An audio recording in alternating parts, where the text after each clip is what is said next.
I think the brief by the Russian deputy commander of their central military district really only described what the Russians are doing right now. There was nothing new in that briefing about Russian operations in the east or in the south.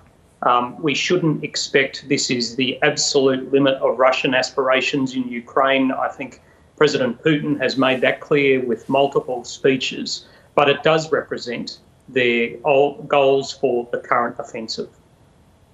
General, we saw during the week one of those sort of slightly awkward briefings for the cameras where President Putin was instructing a senior defence official, well, here's what I want you to do in Mariupol. I want you to leave those steelworks behind. We'll just choke them off. We'll now turn our attention elsewhere. In terms of that strategy, is there a good military reason to leave that last pocket of resistance in Mariupol and to move on? Yeah, it was a pretty awkward picture, and I'd say it was a pretty awkward meeting for the defence minister who's failed to deliver for his president. I think what President Putin has realised belatedly is that Mariupol is providing such resistance it will continue to absorb and destroy Russian forces. He wants to cauterise what he sees as a wound for the Russian army so he can redeploy a large proportion, not all, but a large proportion of the forces involved with Mariupol to the offensive in the east. He needs every battalion tactical group he can get there.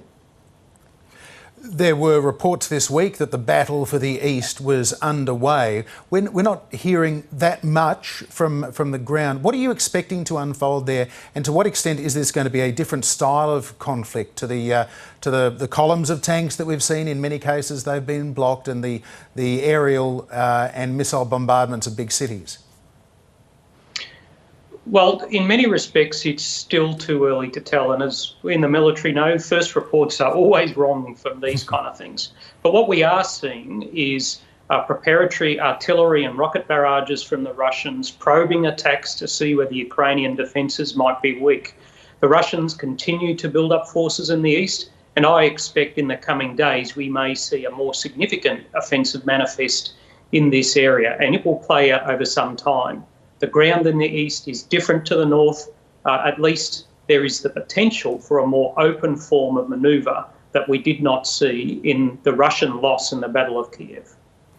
General, British Prime Minister Boris Johnson overnight our time saying that this conflict in Ukraine could continue until the end of next year, and he also warned that Vladimir Putin's forces could still have a victory, not just a limited one necessarily.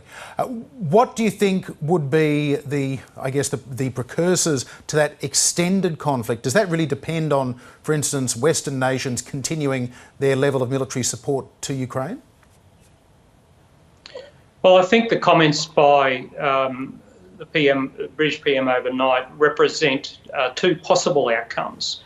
Wars are never predetermined, as Vladimir Putin found when he launched this thing. Both sides get a vote here.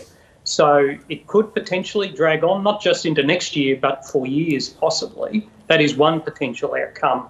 But we should be certain that if the West doesn't continue to support Ukraine, the Russians have a much greater chance of rolling over the country and installing a puppet regime.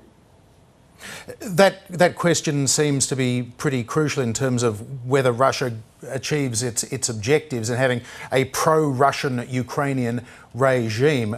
On that sort of diplomatic and political side of things, is there anything that the West can do to try and keep Ukraine on the side of the West? Well, I think the Ukrainian people have already said that they desire a democracy.